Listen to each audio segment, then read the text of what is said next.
Hello everyone, good morning. कैसे हैं आप लोग? उम्मीद करती हूँ कि आप लोग बहुत अच्छे होंगे और आपकी स्टडी वगैरह भी बहुत अच्छी चल रही होगी। और आज मैं बहुत ही ज़्यादा खुश हूँ और वो रीज़न जो है वो सिर्फ़ आप लोगों की वजह से ही है। तो अपनी खुशी का राज मैं आप लोगों के साथ सबसे पहले ही शेयर कर दूँ कि मेरा चैनल जो है वो मैंने मोनेटाइज़ कर दिया है। हालाँकि बहुत मुझे ऐसा लग रहा ना कि जैसे कुछ थोड़ा बहुत प्रोसेस जो है मेरा वो अभी रह गया है, जिसके बारे में मुझे अभी थोड़ी भी आइडिया मतलब उस चीज़ के बारे में नहीं है। तो ऐसा मुझे लग रहा है कि कंप्लीट नहीं हुआ है, पर मैं बहुत ज़्यादा श्योर भी नहीं हूँ। तो मैं यूट्यूब की हेल्प से वो सारी चीज़ें कंप्लीट कर रही हूँ। और हालांकि ये जो है वो मेरा जो हाफ़ मोनेटाइजेशन का प्रोसेस होता है वो कंप्लीट हुआ है। और अगर आप लोगों का प्यार मिलता रहा तो जल्दी ही जो मतलब फुल मोनेटाइजेशन की जो भी प्रोसेस होती है वो भी मैं जल्दी ही कंप्लीट कर दूँगी। फ़र्स्ट जो खुशी थी ये थी। और सेकंड मैं आप लोगों के साथ शेयर करूं कि मैंने सीटेट का फॉर्म जो है वो अप्लाई कर दिया है। और आप लोगों में से ही बहुत सारी मेरी बहनें हैं जिनसे मैंने इस बात के लिए सजेशन मांगा था, तो आप लोगों ने कहा था कि अप्लाई कर दीजिए। तो मैंने अप्लाई कर दिया है। हालांकि मैंने फ़र्स्ट पेपर नहीं अप्लाई किया है और सेकंड पेपर अप्लाई किया है। और अप्लाई करने के पीछे बहुत सारे रीज़न हैं कि जैसे मैंने सेकंड पेपर जो अप्लाई किया है उसमें मुझे एनसीईआरटी जो है वो पढ़नी ही है।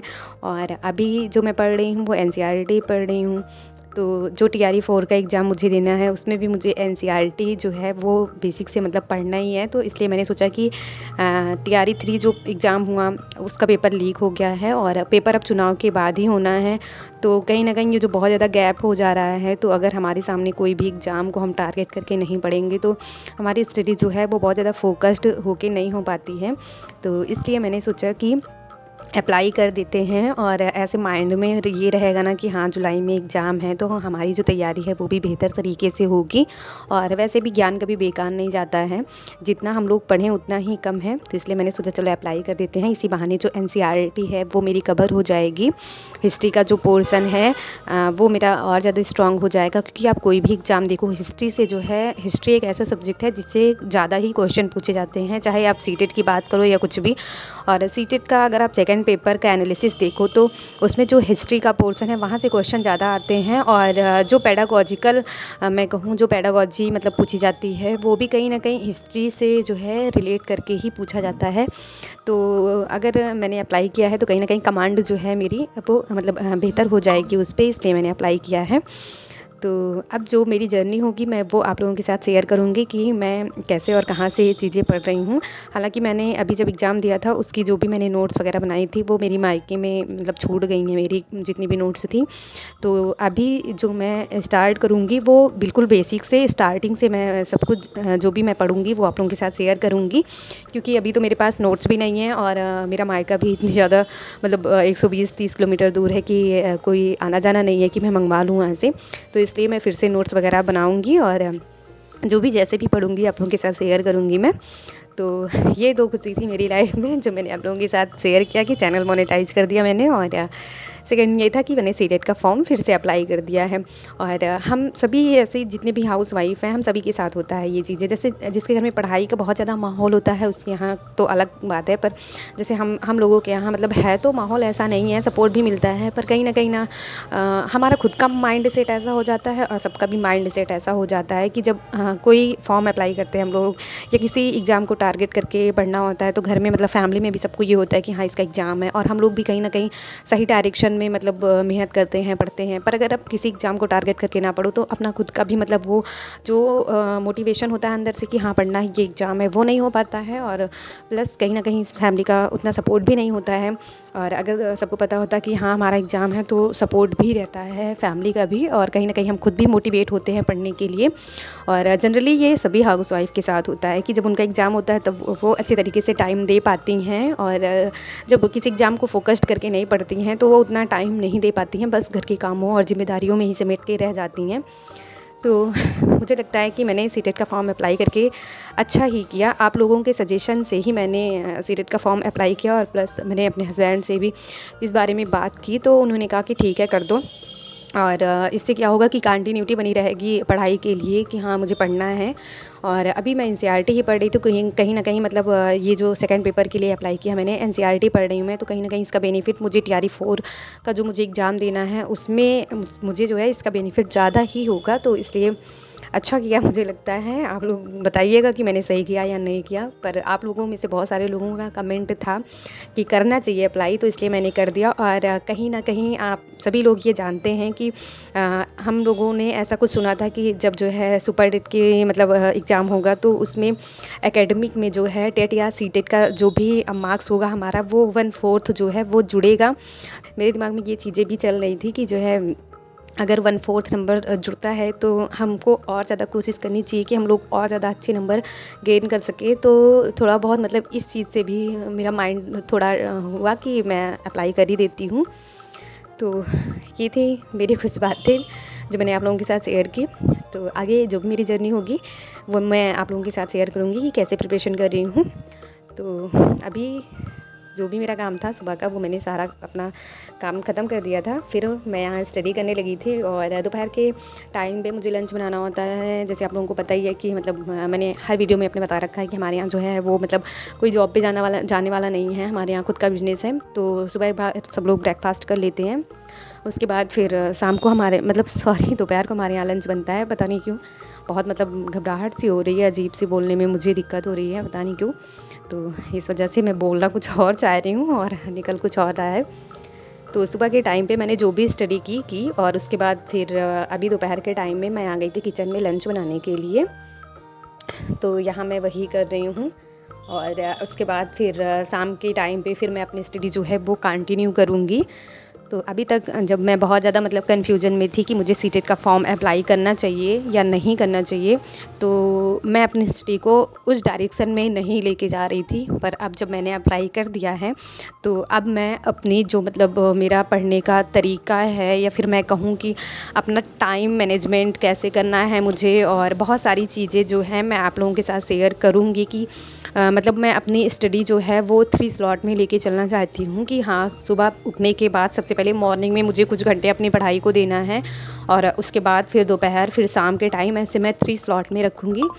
और जैसे भी मैं टाइम टेबल अपना रखूँगी आप लोगों के साथ शेयर करूँगी सारी चीज़ें। क्योंकि ना मुझे सी टेट का तो देखना ही देखना है, पर थोड़ी बहुत चीज़ें जो है वो TRE 4 का मुझे वो कहीं ना कहीं चाहे दिन में मैं उसके लिए आधे घंटे या निकालूं या फिर 1 घंटे निकालूं, जितना भी हो पाएगा मुझसे वो भी मुझे पढ़ना है। और मैं DSSB की बात करूँ तो उसमें भी तो GS पूछी जानी है। तो कहीं ना कहीं जो बेसिक है वो मेरा सी टेट के दौरान, सी टेट की स्टडी के दौरान तो वो मेरा मतलब एक बार रिवीजन भी हो जाएगा मैं कहूँ, और वो चीज़ें स्ट्रॉन्ग भी हो जाएंगी। और जो पेडागॉजिकल अप्रोच है मेरी वो कहीं ना कहीं और बेहतर होगी DSSB PRT के लिए। और वहाँ पे 100 मार्क्स की जो है वो पेडागॉजी पूछी जाती है। तो अगर अभी मैं सी टेट की प्रिपरेशन करूँगी तो वो भी मेरा कहीं ना कहीं जो बेस है वो भी स्ट्रॉन्ग हो जाएगा। और उसमें मुझे एक चीज़ एक्स्ट्रा पढ़नी है, NIOS पढ़ना होता है। तो मैंने गार्गी मैम के वीडियोस देख के थोड़ा बहुत मतलब नोट्स बनाया है। मैंने मॉड्यूल फर्स्ट जो है वो तो कंप्लीट कर लिया है और 10 मॉड्यूल पढ़ने होते हैं, तो मॉड्यूल सेकंड जो है वो मुझे पढ़ना है। तो मैं ये कोशिश करूँगी कि मैं जितना भी टाइम मुझे सी टेट के लिए देना है उतना मैं दूँगी। और पूरे दिन के बीच में लगभग 1 घंटे जो है मैं अपने TRE 4 के लिए जो मुझे अलग से चीज़ें पढ़नी हैं वो पढ़ूँगी, और DSSB PRT के लिए जो पढ़ना है मैं वो पढ़ूँगी। ये दोनों मतलब कंबाइंड करके मैं इसके लिए पूरे दिन के बीच में अपने 1 घंटे निकालूँगी ये दोनों चीज़ें पढ़ने के लिए, और बाकी जो है सी टेट के लिए ही टाइम दूँगी।